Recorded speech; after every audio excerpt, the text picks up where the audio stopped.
Hello नमस्कार दोस्तों, मैं हरेंद्र कुमार आप सभी का इंजीनियर हरेंद्र क्लासेस में स्वागत करता हूं।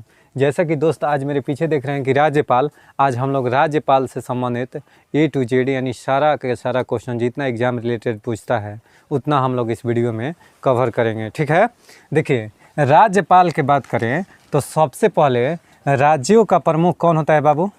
राज्यों का प्रमुख, राज्यों का कार्यकारी शक्ति किस में निहित होता है? राज्यपाल में। यानी राज्यों का बाबू कार्यकारी शक्ति किस में निहित होता है? शक्ति राज्यपाल में निहित होता है। किस में? शक्ति राज्यपाल में निहित होता है। निहित होता है। ध्यान से सुनना, राज्यों का कार्यकारी शक्ति किस में निहित होता है बाबू? राज्यों का कार्यकारी शक्ति राज्यपाल में निहित होता है। यानी राज्यपाल में निहित होता है, माने जितना भी ऑफिशियली वर्क किया जाता है ना राज्य सरकार में, वो सारा के सारा किसके द्वारा किया जाता है? राज्यपाल के नाम से। समझ में आ रहा है ना? सारा के सारा किसके द्वारा? राज्यपाल के द्वारा किया जाता है। यानी राज्यपाल के द्वारा नहीं, राज्यपाल के नाम से किया जाता है। वास्तविक कार्यकारी शक्ति किस में निहित होती है? तब मुख्यमंत्री में। राज्यों का अगर पूछ दे, राज्यों का वास्तविक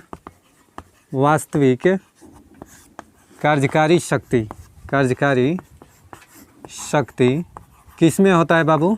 शक्ति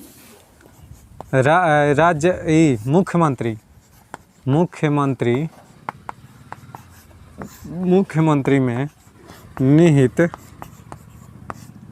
होता है। मुख्यमंत्री में निहित होता है। बात समझ में आ गई क्या? बात समझ में आ रहा है ना?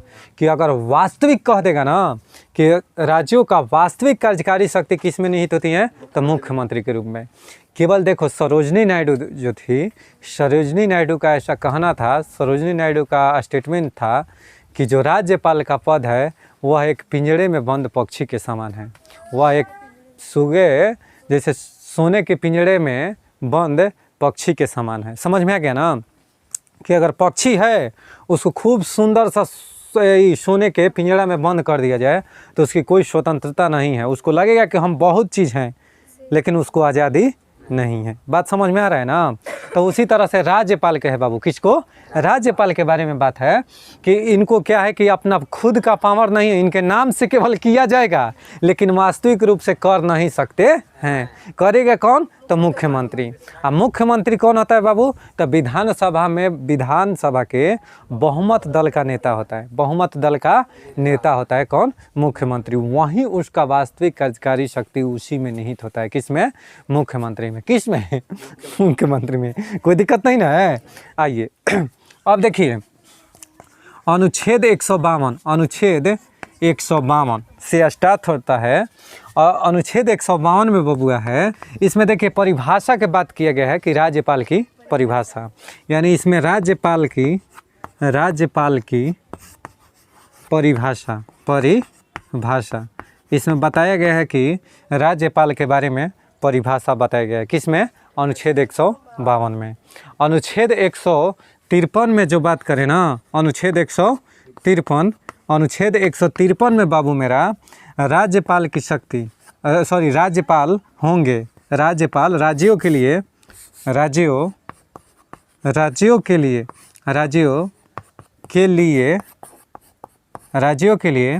एक राज्यपाल होंगे। राज्यों के लिए एक राज्यपाल होंगे। बात समझ में आ रहा है कि नहीं? यानी राज्यों के लिए राज्यपाल होंगे। अनुच्छेद 153 कि प्रत्येक राज्य के लिए अपना एक राज्यपाल होंगे। कोई डाउट है? राज्यपाल के मतलब समझ गया ना? राज्यपाल एक संवैधानिक पद है। राज्यपाल कैसा पद है बाबू? राज्यपाल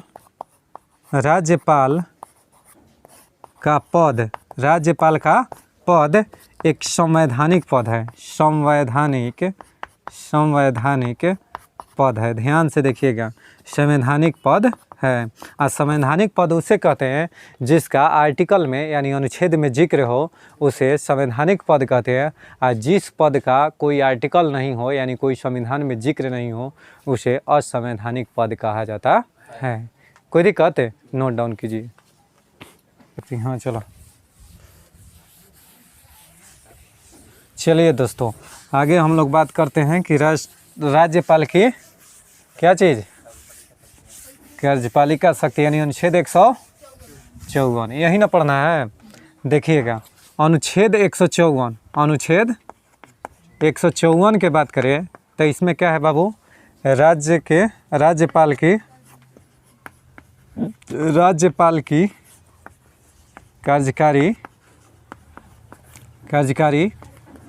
कार्यपालिका ना, कार्यपालिका शक्ति, राज्यपाल की कार्यपालिका शक्ति यानी जितना भी बाबू बिल या कोई भी चीज़ पारित होता है ना, सब किसके नाम से बाबू, राज्यपाल के नाम से। ठीक है, राज्यों का कोई भी बिल पारित होता है या चाहे विधेयक हो, सब किसके नाम से, राज्यपाल के नाम से पारित होता है।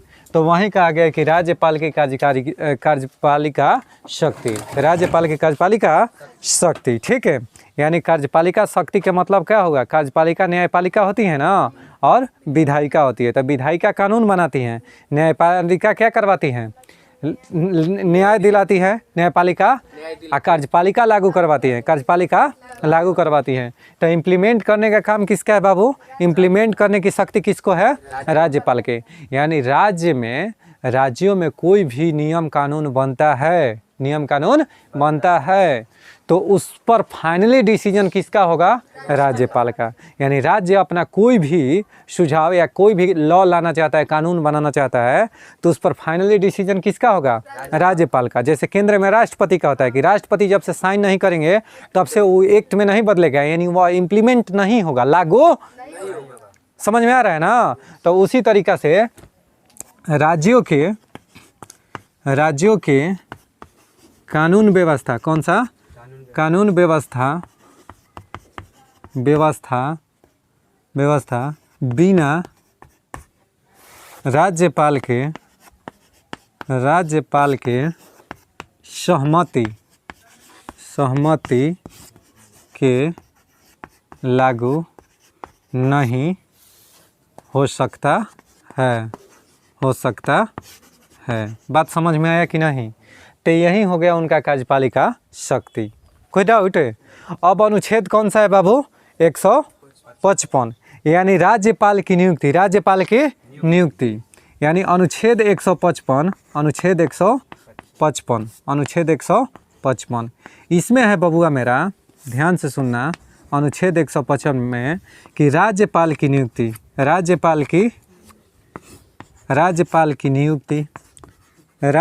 नियुक्ति के बात करें दोस्त, राज्यपाल की नियुक्ति यानी राज्यपाल को कौन नियुक्त करते हैं, तो ध्यान से सुनिएगा। ठीक है, राज्यपाल की नियुक्ति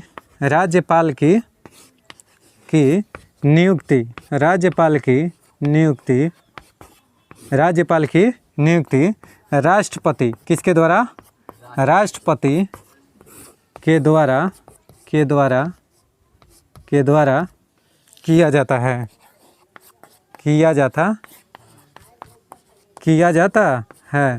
यानी राज्यपाल की नियुक्ति किसके द्वारा बाबू, राष्ट्रपति के द्वारा किया जाता है। यानी इनका कोई चुनाव नहीं होता है, यानी राष्ट्रपति के द्वारा ये क्या किए जाते हैं, चुने जाते हैं, यानी नियुक्त किए जाते हैं, इनके लिए चुनाव नहीं होता है। बात समझ में आया कि नहीं, कि राज्यपाल की नियुक्ति कौन करते हैं बाबू, तो राष्ट्रपति द्वारा किया जाता है। यह हमेशा पेपर में पूछता है। और इसीलिए प्रसाद पर्यंत्र यानी राज्यपाल का जो कार्यकाल होता है ना, राज्यपाल का उसके बारे में आगे जिक्र करेंगे, इतना नोट डाउन कर लीजिए।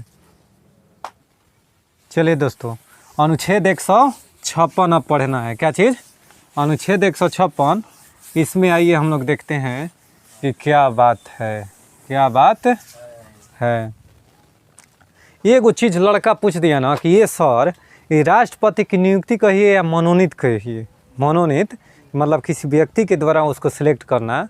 ठीक है, तो राज्यपाल के मनोनीत करने का जो प्रावधान है, यह कहाँ से लिया गया है, सवाल है ना ज़बरदस्त जिंदाबाद है, कोई दिक्कत है। आइए, जो राज्यपाल के मनोनीत करने का प्रावधान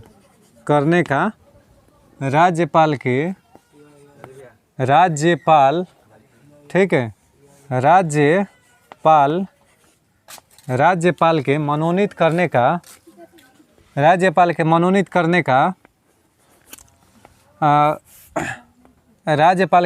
करने का क्या चीज़ है, व्यवस्था या विधि। राज्यपाल के मनोनीत करने का विधि कहाँ से लिया गया है बाबू? विधि कनाडा से। कहाँ से? कनाडा से लिया गया है। कहाँ से? कनाडा से लिया गया है।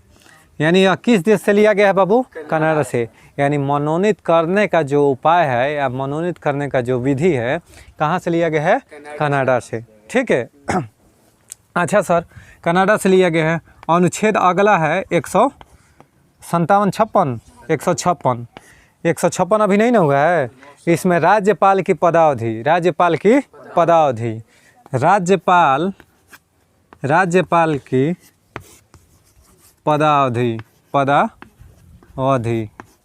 ठीक है। अब इसमें राज्यपाल की पदावधि में क्या है सर?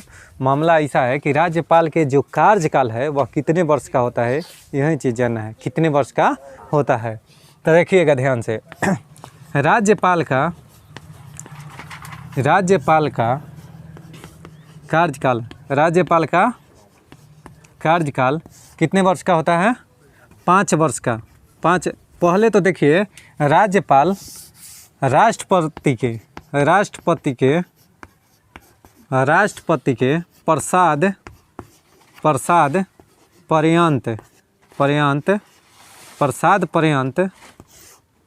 प्रसाद पर्यंत ठीक है पद ग्रहण करते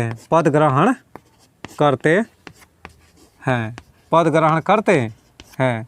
बहुत भी क्वेश्चन कि जो राज्यपाल होते हैं राष्ट्रपति के प्रसाद पर्यंत पद ग्रहण करते हैं। और कितने साल के लिए बाबू? तो राज्यपाल को राष्ट्रपति 5 वर्षों के लिए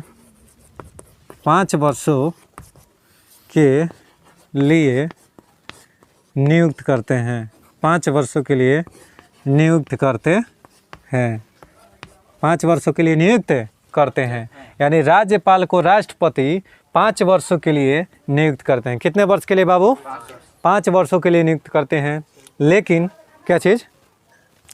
ठीक है, राज्यपाल को राष्ट्रपति 5 वर्षों के लिए नियुक्त करते हैं। ठीक, लेकिन इससे पहले भी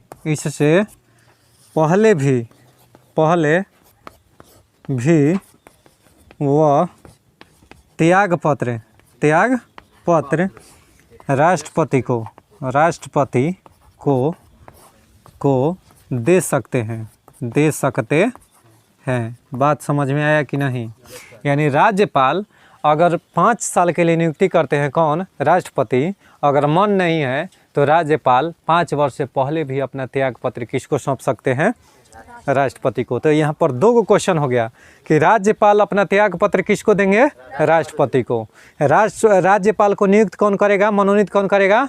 राष्ट्रपति। आइए, अनुच्छेद 157 एवं 158 इसमें क्या है बाबू? अनुच्छेद 157 एवं 58 दोनों में राष्ट्रपति पद के लिए योग्यताएं की बात किया गया है। और राज्यपाल के क्या किया गया है? पद के लिए बात किया गया है। यानी योग्यताएं के लिए अर्हताएं या योग्यताएं, बात एक है ना। आइए, इसमें राज्यपाल पद के लिए योग्यताएं राज्यपाल पद के लिए योग्यताएं कि क्या योग्यता होना चाहिए राज्यपाल पद के लिए? किस में बताया गया है बाबू? किस में? अनुच्छेद 157 एवं 58। तो राज्यपाल पद के लिए योग्यता क्या है बाबू? तो ध्यान से सुनना। पहला इसमें योग्यता क्या है कि वह भारत का नागरिक हो, वह भारत का नागरिक हो। ठीक। अगर दूसरा योग्यता के बारे में बात किया जाए कि दूसरा कौन सा है, तो उनका उम्र कितना? 35 वर्ष हो। ठीक। अच्छा, तीसरा की बात करें तो कोई लाभ के पद पर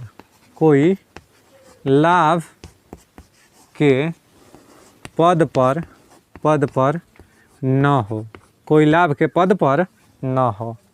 ठीक है। चौथा बात किया जाए कि वह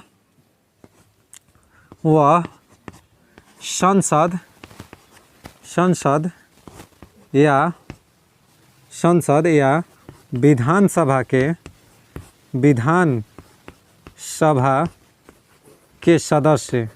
सदस्य न हो। कोई दिक्कत है? यानी चौथा क्या है कंडीशन कि वह संसद या विधानसभा के सदस्य न हो। बात समझ में आ रहा है ना? कि पहला है कि वह भारत का नागरिक होना चाहिए, उनका उम्र कितना होना चाहिए? 35 वर्ष। 35 वर्ष और किसका? रौरा खातिर 35 गो, रौरा खातिर 35 गो, ये ट्रिक होता है दोस्त। तो इसमें रा से क्या हो गया? राष्ट्रपति, रा से राष्ट्रपति, उस से उपराष्ट्रपति, और फिर रा आ रहा है ना, तो रा से राज्यपाल। इन तीनों के लिए उम्र कितना चाहिए? 35 वर्ष। कितना? 35 वर्ष। कोई डाउट? यानी वह उनका उम्र कितना हो बाबू? 35 वर्ष। कोई लाभ के पद पर ना हो, कोई लाभ के पद पर ना हो। ठीक। वह संसद या विधानसभा के सदस्य न हो, कोई संसद या विधानसभा के सदस्य न होना चाहिए उसको। एक लड़का पूछ दिया कि सर अगर कोई व्यक्ति संसद या विधानसभा के सदस्य है तब, सवाल आता है कि नहीं?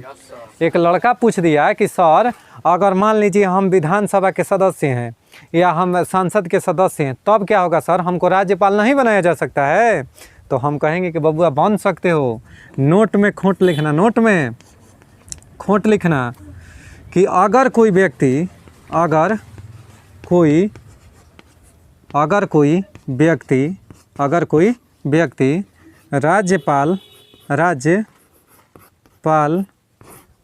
अगर कोई व्यक्ति संसद या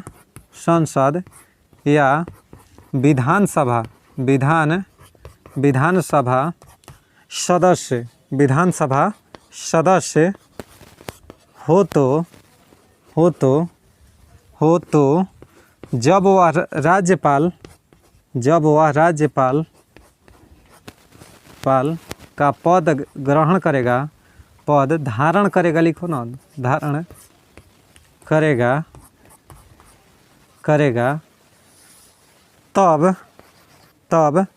उसका संसद या विधानसभा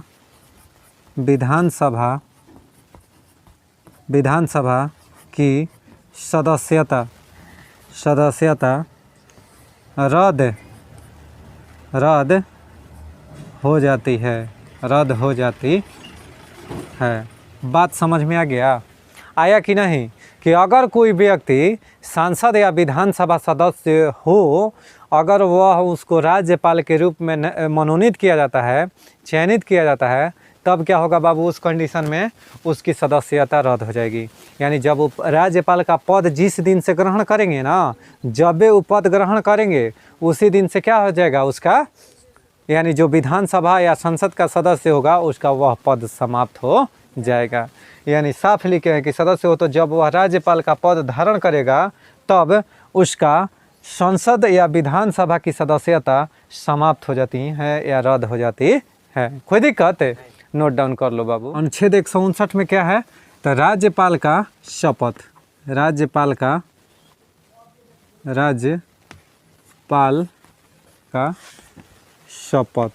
ठीक है, राज्यपाल का शपथ।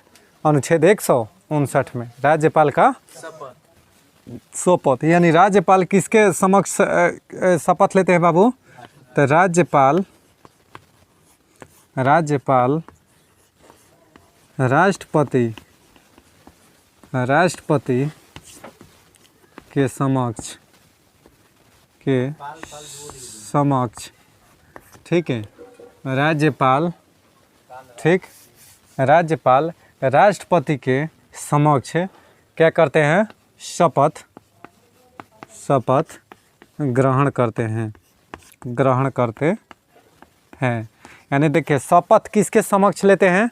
राष्ट्रपति के सामने शपथ लेते हैं। कौन? राज्यपाल। और त्याग पत्र भी किसको देते हैं? राष्ट्रपति को ही देते हैं। डाउट नहीं ना है? आओ और क्या देखते हैं? अनुच्छेद 160। अनुच्छेद 160 में क्या है बबुआ? अनुच्छेद 160 में है कि राज्यपाल क्या चीज़? राज्यपाल आकस्मिक परिस्थिति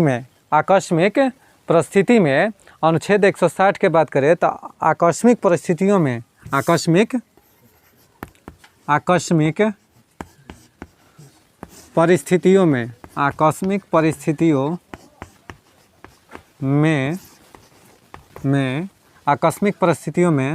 राज्यपाल का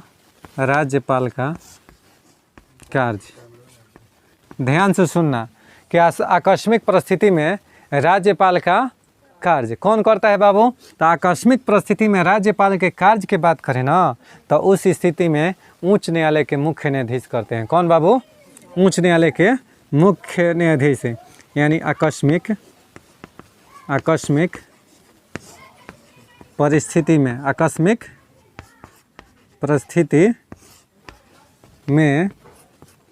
राज्यपाल का कार्य कौन करता है बाबू? राज्यपाल का कार्य कौन करता है? उच्च न्यायालय।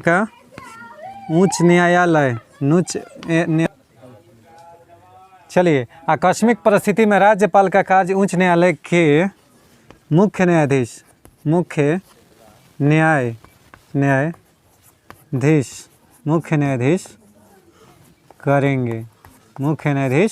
करेंगे। बात समझ में आ गया बाबू? बात समझ में आया कि ना? अनुच्छेद 160। अनुच्छेद 161 के बात किया जाए बबुआ, अनुच्छेद 161, तो इसमें क्या है बाबू? अनुच्छेद 161 में है कि क्षमादान की शक्ति राज्यपाल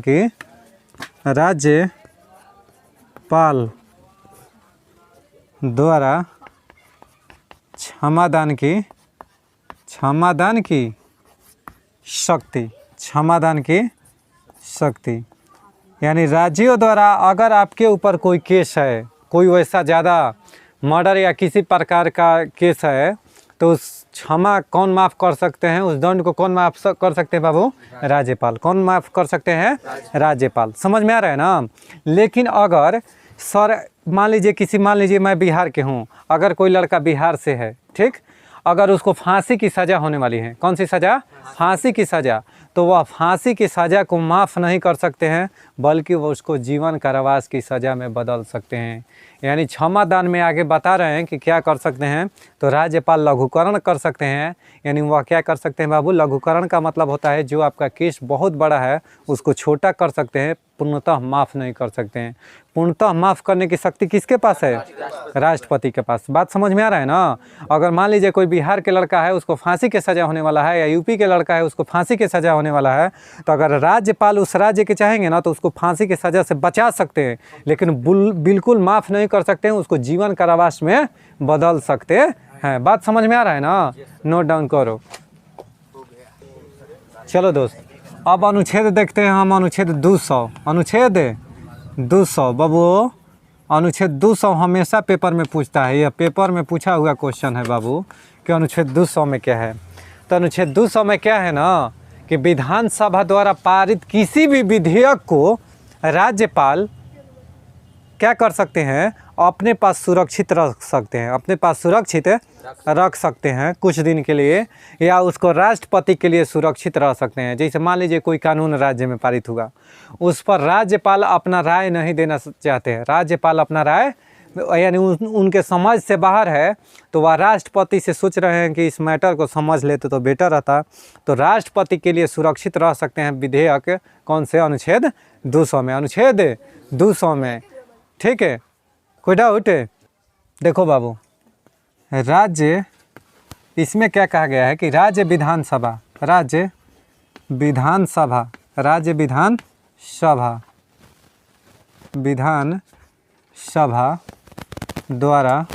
द्वारा पारित किसी विधेयक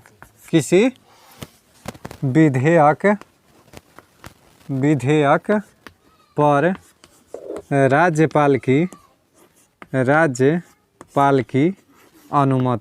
राज्यपाल की अनुमति। मामला को समझ में आया क्या कि अगर राज्य विधानसभा द्वारा कोई भी विधेयक पारित किया जाता है तो किसका सहमति जरूर है बाबू? अनुमति राज्यपाल की। अगर क्या है बाबू, ध्यान से सुनना, राज्यपाल, इसी में कहा गया है कि राज्यपाल किसी विधेयक को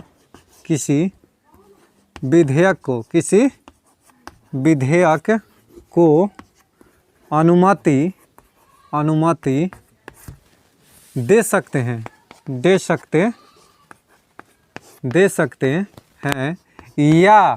या राष्ट्रपति के लिए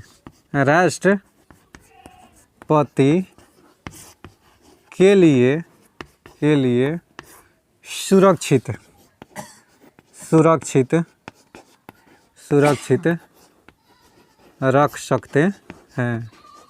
रख सकते हैं। बात समझ में आया क्या? बात समझ में आया कि अनुच्छेद 200 क्या है? तो राज्य विधानसभा द्वारा पारित विधेयकों पर अनुमति किसका चाहिए? राज्यपाल के। अनुच्छेद 200 का यह पेपर में पूछा हुआ क्वेश्चन है बबुआ, बीपीएससी लेवल के क्वेश्चन में, ठीक है, ध्यान से देखना, ये लोकल एग्जाम का नहीं है, बहुत ज़बरदस्त जिंदाबाद है। अगला देखो, सब हमें पूछता है खलासी, ड्राइवर, बिहार पुलिस, चपरासी से लेकर दरोगा तक। ध्यान से देखना, अनुच्छेद 213 इसमें क्या है कि राज्यपाल अध्यादेश जारी करेंगे। राज्यपाल द्वारा जारी अध्यादेश यानी बबुआ, अध्यादेश कब जारी कर सकते हैं राज्यपाल? जब विधानसभा की कार्यवाही नहीं चल रही है। क्या मैं बोला? अध्यादेश तब जारी किया जाता है जब राज्यपाल विधानसभा की कार्यवाही नहीं चल रही है, उस स्थिति में अध्यादेश जारी किया जाता है। बात समझ में आ गया ना?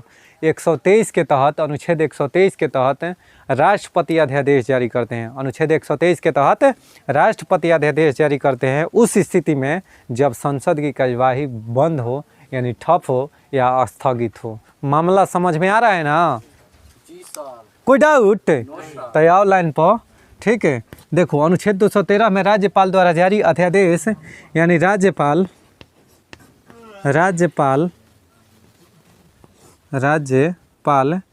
तब अध्यादेश जारी करते हैं,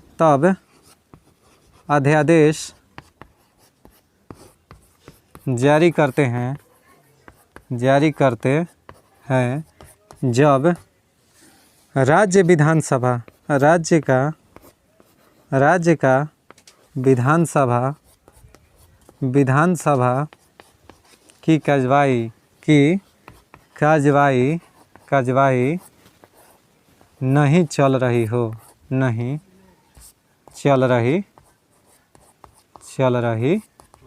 बात समझ में आया क्या कि राज्यपाल अध्यादेश तब जारी करता है बाबू जब विधानसभा की कार्यवाही नहीं चल रही हो, यानी विधानसभा स्थगित चल रहा हो। बात समझ में आ गया ना? हाँ, अनुच्छेद देखो 213 हो गया ना, अनुच्छेद 233 लिख लो, इतना नोट डाउन कर लो। चलिए दोस्तों, अनुच्छेद 233 ना, अनुच्छेद 233 के बात करें कि इसमें क्या है बाबू? तो अनुच्छेद 233 में ध्यान से सुनना, क्या है कि इसमें जो राज्यपाल है ना, राज्यपाल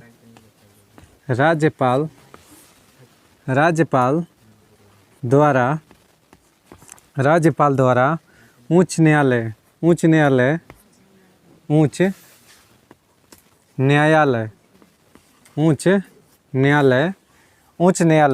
के न्यायाधीशों की नियुक्ति, उच्च न्यायालय के न्यायाधीशों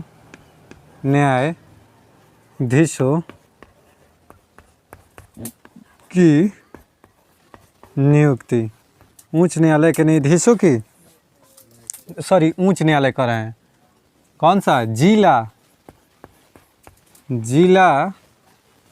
के न्यायाधीशों की नियुक्ति। जिला ना, जिला के न्यायाधीशों की नियुक्ति कौन है, राज्यपाल करेंगे। कौन अनुच्छेद के तहत, अनुच्छेद 233 के तहत। वो तो 217 अनुच्छेद 217 उच्च न्यायालय के न्यायाधीशों की नियुक्ति किसके द्वारा, राष्ट्रपति के द्वारा की जाएगी। किसके द्वारा, ठीक है। तो अनुच्छेद 233 में राज्यपाल द्वारा जिला के न्यायाधीशों की नियुक्ति किया जाएगा। और ध्यान से सुनिएगा, भारत की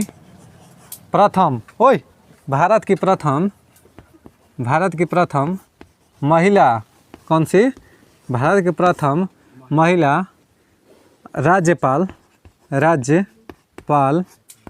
सरोजनी नायडू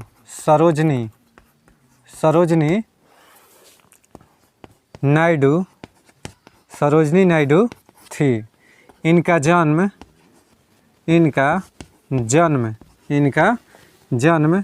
13 फरवरी 1879 को कहाँ हुआ था बाबू, 1879 को हैदराबाद में हुआ था। कहाँ पर, हैदराबाद में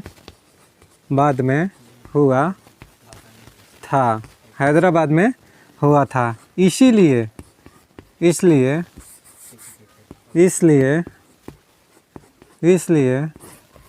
फरवरी को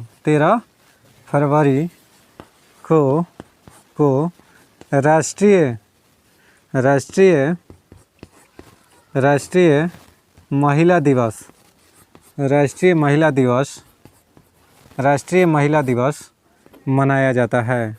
राष्ट्रीय महिला दिवस मनाया जाता है।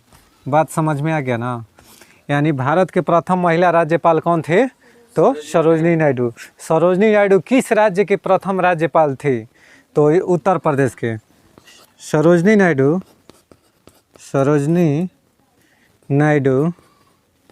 नायडू यूपी के, कहाँ के बाबू, यूपी के प्रथम महिला राज्यपाल थे। कोई डाउट, चलो नोट डाउन कर लो बबुआ। सुनो, ठीक है दोस्त, यहीं पर मेरा राज्यपाल से संबंधित जितना भी प्रमुख तथ्य था उतना आप लोग के समक्ष रख दिए हैं। दोस्तों हम उम्मीद करते हैं कि आपको यह वीडियो अच्छा लगा होगा। अगर यह वीडियो अच्छा लगे तो कृपया करके कमेंट बॉक्स में ज़रूर कुछ ना कुछ रिप्लाई लिखे अपने भाई के लिए, और यहीं प्यार दुलार बरसाते रहिए। और एक लाइक शेयर सब्सक्राइब करना ना भूलिए। अपने दोस्तों के पास ज़रूर लाइक करें, शेयर करें, सब्सक्राइब करवाएँ, ठीक। और तब तक के लिए जय हिंद, जय भारत,